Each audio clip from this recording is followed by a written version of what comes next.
ఇలా రేవంత్ రెడ్డి సర్కార్ ఏ విధంగా ఉందో మనం చూస్తున్నాం. ఫ్యామిలీ డిజిటల్ కార్డులో మహిళల యజమానులు సమావేశంలో సీఎం రేవంత్ రెడ్డి పక్కన మంత్రులు. ఇలా మహిళల యజమానులు అంటే మహిళలను ఇష్టానుసారంగా కన్నీళ్ళు పెట్టుకుంటారు. మహిళలు తిట్టేటువంటి ఉసురు సీఎం రేవంత్ రెడ్డి నీకు జీవితంలో ఎంత ఘోరం అంటే ఘోరం. మీ పిల్లలకు మీ మనవాళ్ళకు మీ వాళ్ళకు తగిలేటువంటి నేపథ్యం. మహిళలకు నిజంగా యజమానులు చేస్తాం, మహిళలను కోటీశ్వరులు చేస్తాను, మహిళలకు అనేకమైన అవకాశాలు. ఇలా మహిళలే నీ మీద కన్నీరు పెడుతున్నారు, మహిళలు ఏడ్చి నీ మీద సాగిపిస్తున్నారు. ఇలా మహిళల ఉసురు పోయేటువంటి నేపథ్యం ఉందని వాళ్ళు సాగిపిస్తున్నారు, నువ్వు చూస్తున్నావు. మరి అలాంటి సందర్భంలో మహిళలే కోటీశ్వరులు అవుతారట, మహిళలే యజమానులట. డిజిటల్ కార్డులు అన్ని విషయాలు మహిళలకేనట. మరి మహిళల యజమానులు చేసినప్పుడు మరి వాళ్ళను బుల్డోజర్ల వల్ల కనీసం వాళ్ళు బట్టలు తీసుకునే నేపథ్యం లేదు, కనీసం వాళ్ళు రోడ్ల మీద స్నానాలు వేస్తున్నారు మహిళలు. అదే నీ కుటుంబమో లేకపోతే నీ సంబంధించిన వ్యక్తులు రోడ్ల మీద స్నానాలు వేస్తే నువ్వుకుంటావా? నీ తిరుపతి రెడ్డి నీ అన్నది ఎఫ్టీఎల్ పరిధిలో ఉన్నటువంటి ఆ ఇంటిని ఎందుకు కూర్చోలేకపోయినావు? ఎందుకు ఇంకా ఆలోచిస్తున్నావు? మరి పేదలు నిజంగా పేదలు కనబడట్లేదా? పేదలు ఉన్నటువంటి మహిళలు నీకు ఇంకా కనిపించట్లేదా? రోడ్ల మీద వచ్చి స్నానాలు వేస్తుంటే మరి వాళ్ళని ఆదుకునే నేపథ్యం లేదా? మళ్ళీ వాళ్ళను కోటీశ్వరులు వేస్తారట. రేషన్ ఆరోగ్య సంక్షేమం వివరాలన్నీ అందులోనే. కార్డు వెనుక భాగంలో కుటుంబ సభ్యుల వివరాలు వచ్చే నెల 3 నుంచి పైలట్ క్షేత్రస్థాయి పరిశీలన. ఫ్యామిలీ నిర్ధారణకు ఇంటింటి సర్వే చేయండి. నేడు కేబినెట్ సబ్ కమిటీ అధికారుల నివేదిక. బ్యాంక్ అకౌంట్ పాన్ కార్డు వివరాల సేకరణ వద్దు. మంత్రులు కార్యదర్శి సమీక్షలో సీఎం రేవంత్. 3 రాష్ట్రాల్లో స్టడీ అంశాలపై ఆఫీసర్ల వివరణ. ఎస్సీ వర్గీకరణ అమలుకు జ్యుడిషియల్ కమిషన్ ఏకసభ్య కమిషన్ ఏర్పాటుకు నిర్ణయం. కేబినెట్ సబ్ కమిటీ మీటింగ్లో ఫైనల్. పంజాబ్ హర్యానా తమిళనాడు విధానం 2011 జనాభా లెక్కల ప్రమాణికం. నేను ఇక్కడే ఉంటా. హైకమాండ్ వద్ద దీపదాసి మున్షి లాబింగ్. సర్కార్ వ్యాలలో జోక్యం చేసుకుంటారని ఇప్పటికే కంప్లైంట్స్. గతంలో మార్పు దిశగా రాష్ట్ర నేతల ప్రయత్నాలు. ముని రిక్వెస్ట్ని అంగీకరించిన పార్టీ పెద్దలు. నేను ఇక్కడే ఉంటా.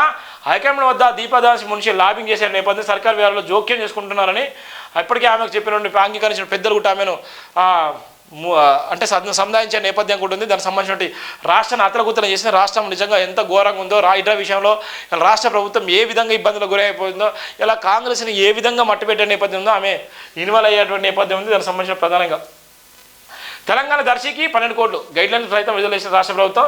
2వ తరగతి నుండి డిగ్రీ విద్యార్థుల వరకు ఛాన్స్ ఇచ్చే నేపథ్యం కూడా మనం చూస్తున్నాం. ఇంత దారుణంగా ఉన్నటువంటి నేపథ్యం ఉంది. ఫ్యామిలీ డిజిటల్ కార్డులో రాష్ట్రవ్యాప్తంగా ఫ్యామిలీ డిజిటల్ కార్డులు రూపకల్పనపై కసరత్తు వేగవంతమైంది. ఇదే కార్డు అటు రేషన్ అవసరాలతో పాటు ఆరోగ్య సంక్షేమ పథకాలు సైతం వర్తిస్తుందని సీఎం రేవంత్ రెడ్డి స్పష్టం చేశారు. ఈ కార్డులపై కుటుంబ యజమానిగా మహిళా పేరునే పెట్టాలని నిర్ణయించారు.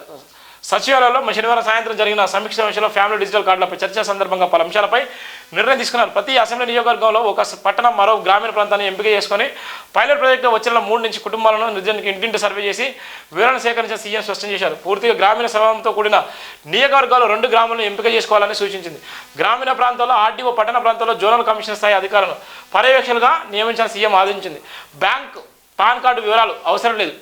ఫ్యామిలీ డిజిటల్ కార్డు ఎఫ్టీఎల్లో మహిళనే ఇంటి యజమానిగా గుర్తిస్తుందని, ఇతర కుటుంబ సభ్యుల పేర్లు వారి వివరాలు కార్డులో వెనుక భాగంలో ఉండాలని సీఎం సూచించిన నేపథ్యం కూడా మనం చూస్తున్నాం. ఇలా ఉన్నటువంటి ఇది ఇక తెలుగు తారలకు ఐపా అవార్డులు. చిరంజీవికి out standing achievement in India పురస్కారం. బాలకృష్ణకు ఐపా గోల్డెన్ లెగసీ అవార్డు. వాళ్ళకి ఎడగల నాని బ్రహ్మానందానికి సైతం ఐపా women of the ఇయర్గా Samantha.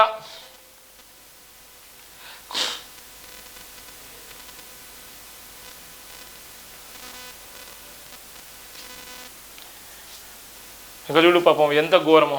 Telangana Janata garage ఇక్కడ బాధితులకు భరోసా, రక్షణ ఇవ్వబడును. మూసిలో పారేవి నీళ్లు కాదు, పేదల రక్తం. హైడ్రోజన్ బాంబులా ఉంది, అందరినీ నిద్రకు దూరం చేస్తున్నది. బాధితులకు బీఆర్ఎస్ రక్షణ, మా తలుపు తెరిచి ఉంటాయి హరీష్ రావు. చూడండి ఇంత ఘోరం. తెలంగాణ జనతా గ్యారేజ్ ఇక్కడ నమస్తే తెలంగాణలో ఉన్నటువంటి నేపథ్యం. వీళ్ళ మహిళలకు కోటీశ్వరులు ఇస్తున్నారు. మహిళలు మరి ఎందుకు ఏడుస్తున్నారు? వీళ్ళందరూ ఏడ్చులు కదా, వాళ్ళు పనిలేక ఏడుస్తున్నారా? మరి వీళ్ళు కాదా? ఇవన్నీ ఫేకా? ఇక వీళ్ళ మీద ఇక మళ్ళీ తెరేస్తారు. ఇవన్నీ ఫేకు. వాళ్ళు కావాల్సుకొని వాళ్ళకు డబ్బులు ఇచ్చి వాళ్ళు ఏడిపిస్తున్నారనే నేపథ్యం చేసినా కూడా ఆశ్చర్యపోని అవసరం లేదు. ఇలా ఏమైనా ఎమ్మెల్యేతోనో మంత్రులతోనో వీళ్ళు ఇట్లా చెప్పినా కూడా ఆశ్చర్యపోని అవసరం లేదు. హైడ్రోజన్ బాంబులా ఉంది, అందరి నిద్రకు దూరం చేస్తున్నది. బాధితులకు బీఆర్ఎస్ రక్షణ, మా తలుపు తెరిచే ఉంటాయి హరీష్ రావు కూడా నేను చెప్పిన నేపథ్యం. బరువెక్కిన గుండెలతో బీఆర్ఎస్ ఆఫీస్కు మూసి హైడ్రా కూల్చేతులు బాధితులు, పిల్లలతో సహా తరలి వచ్చిన కుటుంబాలు, గోడు వెళ్ళబోసుకున్న మహిళలు కన్నీళ్లు. చలించిపోయిన హరీష్ సబిత కంటదరి. న్యాయం సాయం చేస్తామని హామీ. బుల్డోజర్ పాలనపై రాహుల్ ఏం చేస్తారు, ఏం చెప్తారా? మూసీపై అఖిలపక్ష భేటీ పెట్టాలి హరీష్. మూసీ ప్రాంతంలో నేడు బీఆర్ఎస్ పర్యటన. ఫోన్ చేస్తే బుల్డోజర్ల కంటే ముందే మేము వచ్చేస్తాం సబితా ఇంద్రారెడ్డి. మూసి సుందరీకరణ పేరుతో అందులో గోదావరిలో పారిస్తామని అంటున్నారు. కానీ అందులో పారేది పేద మధ్యతరగతి ప్రజల రక్తం అని మాజీ మంత్రి హరీష్ రావు ఆక్షేపించారు. హైడ్రోజన్ బాంబుల మారి ఎవరిని కంటినెంట్ నిద్రపోనివ్వడం లేదని ఆవేదన వ్యక్తం చేశారు. మూసీ బాధితులు ఆధైర్యపడవద్దని, వారికి బీఆర్ఎస్ అండగా ఉంటుందని, అవసరమైన న్యాయసాయం అందిస్తామని ధైర్యం చెప్పారు. మూసీ పరివారిక ప్రాంతాలకు చెందినటువంటి నేపథ్యంలో ఈ విధంగా ఉన్నటువంటి నేపథ్యం మనం చూస్తున్నాం. ఇవాళ వాళ్ళందరూ కూడా కన్నీళ్ళు పెట్టుకొని ఏడ్చేటువంటి సందర్భాలు కూడా మనం చూస్తున్నాం. ఇలా మూసీ ప్రక్షాళన ఒక పక్కన, ఇలా పేదల రక్తం దాగేసుకుంటూ, ఇలా కనీసం వాళ్ళు దిక్కు దోషణ పరిస్థితిలో ఇలా గత 8-10 రోజుల కంచాలి ఇబ్బందులు గురే నేపథ్యం. 3 కలెక్టర్లు అక్కడ పర్యవేక్షణ చేస్తూనే ఇష్టానుసారంగా చేసే నేపథ్యం ఉంది. ఇలా ఒక్కొక్కరి ఇంటికి ఒక్కొక్క అధికారి ఉన్నటువంటి నేపథ్యం ఉంది. గంతమంది ఎందుకోసం చేస్తున్నారు? ఇవాళ నిజంగా నువ్వు మూసి నిజంగా ప్రశ్న జరిగితే నిజంగా వాళ్ళు స్వచ్ఛందంగా నిజంగా 80% నీకు సపోర్ట్ చేస్తే వాళ్ళందరూ వెళ్ళిపోతారు కదా. 20%తో నీకు ఇబ్బంది లేదు. 80% మెజార్టీగా ఉన్నటువంటి ప్రజలు నీకు సపోర్ట్ చేసినప్పుడు 20% ఉన్న వ్యక్తులకు పెద్ద ఇబ్బంది లేదు కదా. కానీ ఇవాళ ఎంత దారుణంగా ఉందో మనం చూస్తున్నాం. దారుణమైనటువంటి నేపథ్యం. 870 కోట్ల ఆర్థిక అక్రమాలు 2 రోజులు కొనసాగిన తానికలు, రహస్యంగా 2 చోట్ల ఈడీ సోదాలు, భారీగానే దొరికిన నోట్ల కట్టలు, డబ్బు ఎక్కడిది, ఎవరికి పంపుతున్నారంటూ విచారణ, రాఘవ ఫ్లైట్లో తరలింపుపై ఈడీ ఆరా, నేడు ఈడీ నుంచి అధికారిక ప్రకటన చేసే నేపథ్యం చూడు.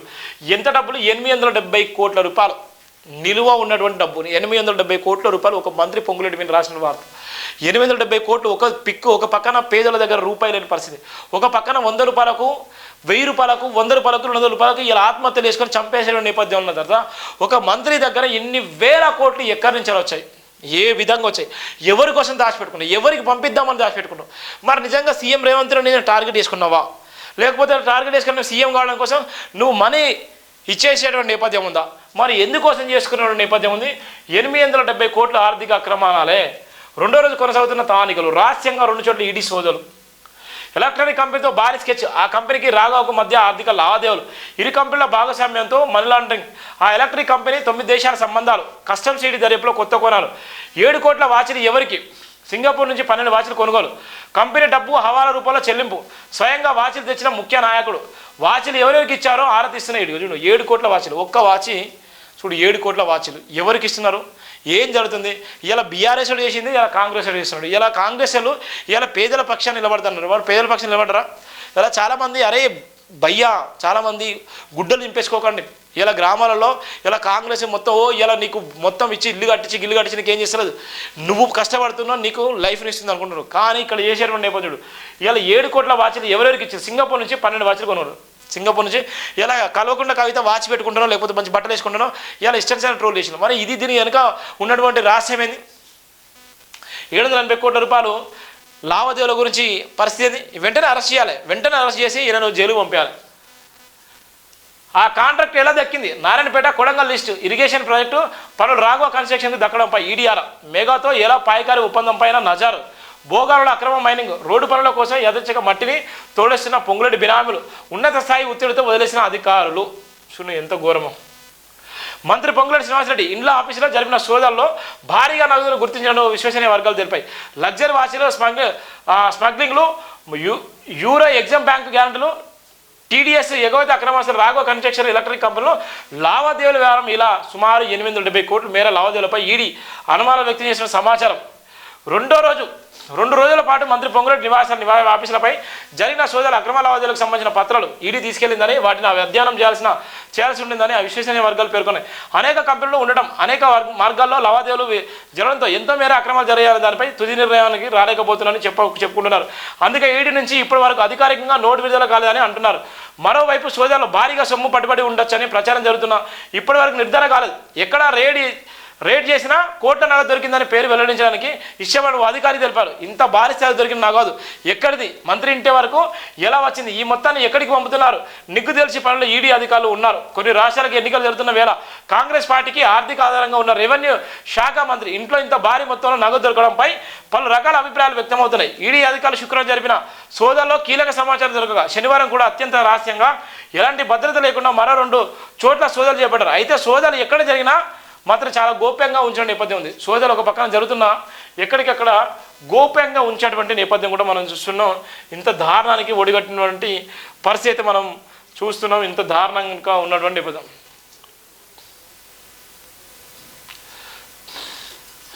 ఇది జైభీం దినపత్రికలు ఉన్నటువంటి ప్రధాన వార్తలు, వివిధ దినపత్రికలు ఉన్నటువంటి ప్రధాన వార్తల సారాంశం. Thank you so much Jai Bhim. ప్రతి ఒక్కరు కూడా జైభీం టీవీని సబ్స్క్రైబ్ చేసుకోండి, షేర్ చేయండి, విలువైన కామెంట్, పేబ్యాక్ చేయండి. Thank you so much Jai Bhim.